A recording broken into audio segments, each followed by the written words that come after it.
Hi guys, welcome to another episode of Pointy Not Sharp. Today we're taking a look at a Romanian AKM Type 1 bayonet. This is made to fit to the 7.62mm pistol Metraria, butchered that word, model of 1963, or the abbreviation PAMD 63 rifle. That's the Romanian version of the AKM, and that's a pretty distinct rifle because it has a vertical foregrip at the front. Very different from most of the other AKs out there. Or most of them have it anyway. Anyway, this is a copy of the Russian 6x3 bayonet. So as you can see, it's the Type 1, not the Type 2. I've got a Type 2 to compare it to, which was also the feature of my last video, the polish. So as you can see, the difference is the pommels, but I'll go through the construction later on. Now these are made by Roman in obviously Romania.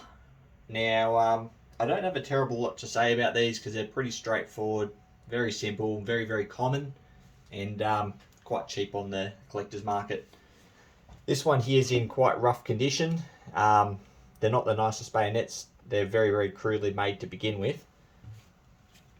So we'll have a look. It's got your standard AK style of blade with your big clip-pointed tip, sharpened edge, sawback, and wire cutter, which we all know. Or if you don't, I'll show you very quickly. Just clips in there, and I'm actually going to do it now, just cut wire with that recess there. Tearing through the rest of the construction, standard crossguard muzzle ring. It's got this point here, which you don't find on all of them. Some of the later Polish and Russian ones don't have that.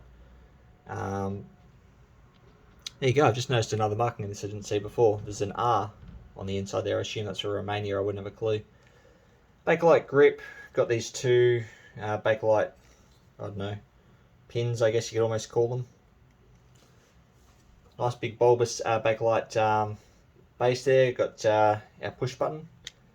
And the inside there, you can see what happens when you push the button. Got that little locking bar that moves to the side. Focus. There we go. Very stiff button. And obviously got the hole there for the what do you call it? The lanyard that goes, little leather lanyard bit that goes there. I can't remember what it's called. What are these?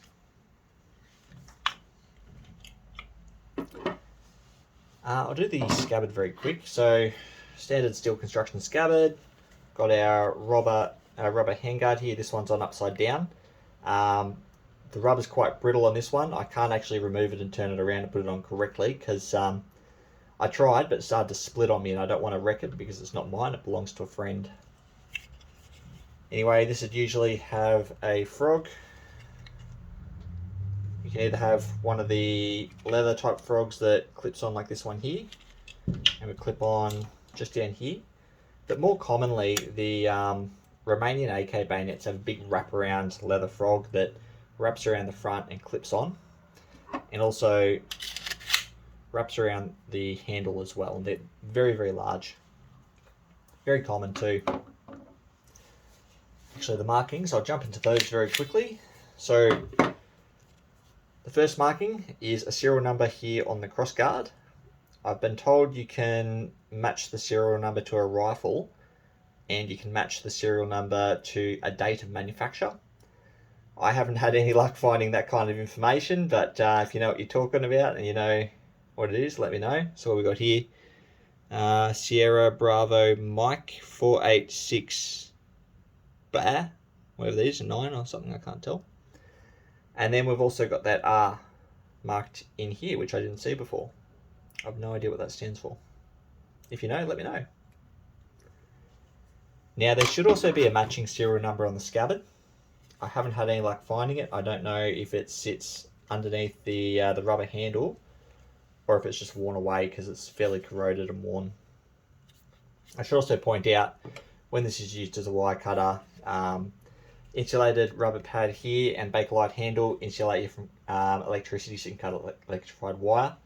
The tang in the blade only comes down about yay far, and does not connect to the pommel. The pommel does have some metal components in there, but that's completely isolated, so you can hold onto that quite safely and not shock yourself.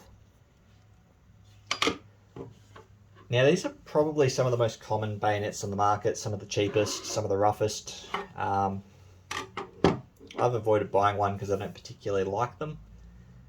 That being said, I will get a couple Type 1 AK bayonets eventually. I've got my eye on the Russian and the Polish. I think they look quite nice, but the Romanian here doesn't really tickle my fancy, so yeah. Anyway, the Type 1 style overall, you notice has the big bulb at the bottom here. That's quite fragile. Well, it's quite sturdy, but soldiers being soldiers, they're going to use it as a hammer, they're going to use it to hit things, and they break. That's why when the Russians made the Type 2, the 6x4, they had this nice big sturdy metal pommel at the base there.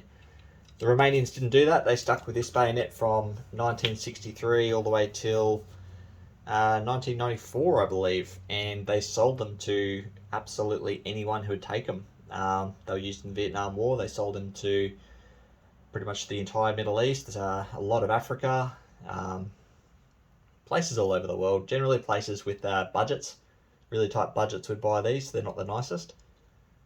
And a lot of them were brought back from Iraq, actually, back in the early days in 03, 04, 05.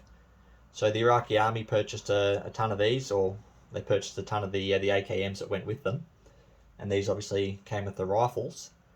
And a lot of particularly American soldiers brought them back. And the bringbacks have Arabic writing and Arabic serial numbers on them. So I don't have that here, and I'm not certain where you would find that, maybe on the other side of the crossguard or the ricasso.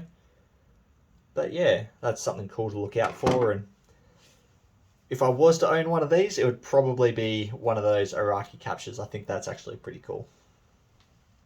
I think that's probably just about everything there is to say about these. You can pick them up here in Australia for about $45 in not the best condition, or you can pick them up in mint condition from one of the shops here in Sydney for $75, like still in the paper, brand new. But I'm not interested in getting one myself. Anyway, guys, if I've missed anything or made any grievous errors, comment below, let me know. And thanks for watching.